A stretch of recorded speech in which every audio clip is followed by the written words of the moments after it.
There are news that hit like a touchdown in the last second. Others sound like a poorly executed fourth down. But there are those rare ones that are both things at the same time. An almost triumph, an almost disaster. It's the expectation that grows in the hearts of the fans and crumbles in silence, without warning. And when it seems that one of the most explosive receivers in the NFL could come to wear the Texans jersey, what remains when the deal doesn't go through? That's what we're going to talk about. Yes, we're talking about him, DK Metcalf, the wide receiver with an absurd physique, a threatening vertical route, and a powerful personality. According to a report by Brady Henderson from ESPN, Metcalf had two destinations in mind: the Los Angeles Chargers and the Houston Texans. That's right, the name of Houston was at the top of the Stars' preference list. And there was a reason. With the departure of Stephon Diggs and the uncertainty surrounding Tank Dell's injury, Houston's offense was becoming an open showcase for a new alpha, a dominant receiver, a #1 target. DK saw all of this, and more. He saw a young, promising, mature quarterback, CJ Stroud. The chemistry promised. The technical fit seemed perfect. The AFC was sweating opportunities. But as always, the NFL is more than technical fit. It's hard math, cap space, numbers. The Texans management, although interested, already had substantial commitments on the payroll. Nico Collins, Christian Kirk, and the massive renewal of Derek Stingley directly impacted the salary cap. Metcalf, who wanted a new contract, and a well-paid one, needed a structure that met his requirements now, and Houston couldn't move forward. In came the Steelers, with draft capital and a willingness to open the vault. The result? DK Metcalf goes to Pittsburgh for $132 million over 4 years, and the Seahawks secure the 52nd pick in the next draft.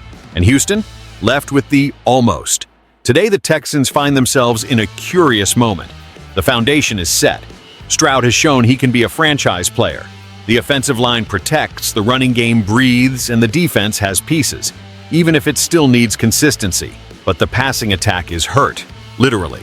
Tank Dell is injured, Diggs is out, Collins is performing inconsistently, and Christian Kirk is still adapting. They lacked, and still lack, a reference, a receiver with pedigree, someone that the DBs respect before the snap.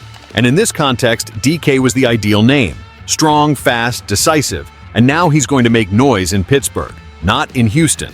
Technically, the impact is clear. Metcalf would create space for the other receivers. He would relieve the burden on Stroud. He would create mismatches. In the red zone, he would become the priority target. In the locker room, he would bring a winning mentality.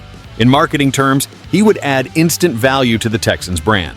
And emotionally, he would be the missing spark, a bold, daring move, a game changer, a sign to the league. Houston is here to compete.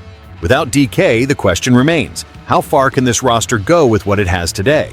On social media, the fans were divided. Some praised the management's caution. You can't compromise the future for a name, they said. Others criticized the passivity. There's always 1% of boldness missing, and there were those who simply vented. It's always like this, comes close and doesn't happen. The general sentiment is one of frustration, but with a hint of hope. The draft is coming. The offseason still has chapters, and the season is yet to be written. But the question echoes strongly in the hot Texas air. And now, Texans fans? Was this a sensible move or just another mistake from those who fear to win? Comment below, leave a like, and subscribe, because here, the voice of the fans always has a say.